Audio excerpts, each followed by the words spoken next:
नमस्कार दोस्तों, स्वागत है आप सभी का हमारे YouTube चैनल पर। दोस्तों, आज की वीडियो में हम सुप्रीम कोर्ट के बारे में चर्चा करने वाले हैं। अमेरिकी संविधान के विपरीत भारतीय संविधान ने एकीकृत न्याय व्यवस्था की स्थापना की है, जिसमें शीर्ष स्थान पर उच्चतम न्यायालय व उसके अधीन उच्च न्यायालय हैं। इसके अतिरिक्त उच्च न्यायालयों के अधीन भी अधीनस्थ न्यायालयों की श्रेणियां हैं, जिनमें जिला न्यायालय एवं अन्य अधीनस्थ न्यायालय आते हैं। भारतीय संविधान के भाग 5 में अनुच्छेद 124 से लेकर 147 तक उच्चतम न्यायालय के गठन, स्वतंत्रता, न्याय क्षेत्र, शक्तियां, प्रक्रियाओं इत्यादि का उल्लेख किया गया है। अब देखते हैं इनकी उच्चतम न्यायालय की संरचना और नियुक्ति कैसे होती है। इस समय उच्चतम न्यायालय में जो है 34 न्यायाधीश है, जिनमें एक मुख्य न्यायाधीश भी हैं। उच्चतम न्यायालय संशोधन अधिनियम 2019 के अंतर्गत जो है न्यायाधीशों की संख्या 31 से बढ़ाकर 34 कर दी गई है। इसमें मुख्य न्यायाधीश भी शामिल है। पहले 2019 से पहले उच्चतम न्यायालय के न्यायाधीश जो थे 31 थे, परंतु वर्तमान समय में अब इनकी संख्या जो है 34 हो गई है 2019 के पश्चात से।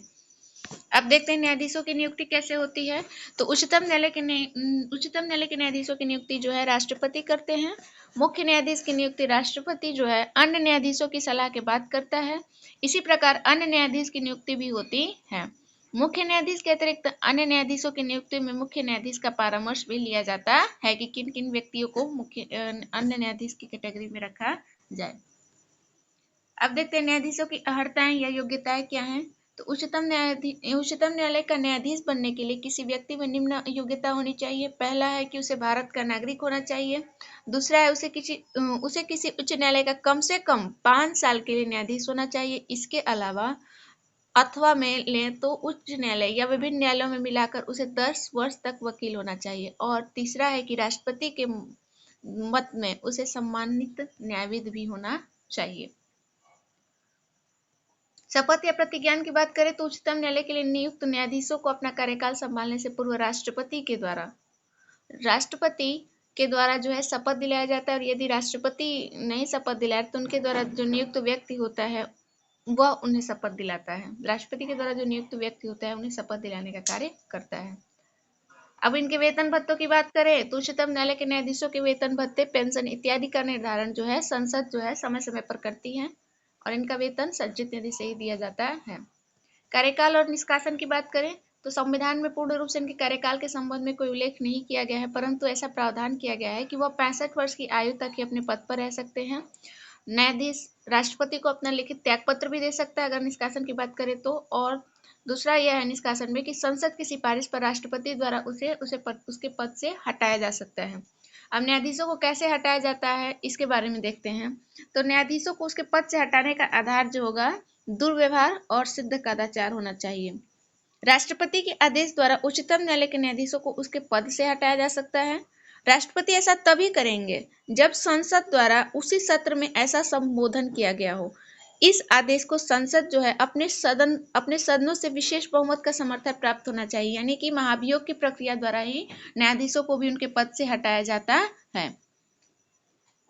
सर्वप्रथम क्या होता है कि निष्कासन प्रस्ताव जो है लाया जाता है। निष्कासन प्रस्ताव में 100 सदस्य लोकसभा के मामले में और 50 सदस्य जो हैं राज्यसभा के मामले में हस्ताक्षर करने के पश्चात इस प्रस्ताव को अध्यक्ष या सभापति को दिया जाता है। अध्यक्ष या सभापति जो है इस प्रस्ताव को शामिल भी कर सकता है या इसे अस्वीकृत भी करता है। यदि वह उच्चतम न्यायालय के न्यायाधीशों को हटाने का प्रस्ताव जो है स्वीकार कर लेता है तो अध्यक्ष या सभापति जो है इसकी जांच के लिए कि मतलब न्यायाधीश पे जो कदाचार या जो दोष सिद्धि लगाया गया है उसको सिद्ध करने के लिए वह 3 सदस्यीय समिति गठित करता है। समिति में निम्न व्यक्ति शामिल होते हैं। पहले मुख्य न्यायाधीश स्वयं होते हैं और उच्चतम न्यायालय का कोई न्यायाधीश होगा। किसी उच्च न्यायालय के मुख्य न्यायाधीश होते हैं और प्रतिष्ठित न्यायविद होते हैं। इन समितियों में इन 3 सदस्यों की समितियां गठित की जाती हैं और यही जांच करती है कि इन पे जो मामला लगाया गया वो सही है कि नहीं।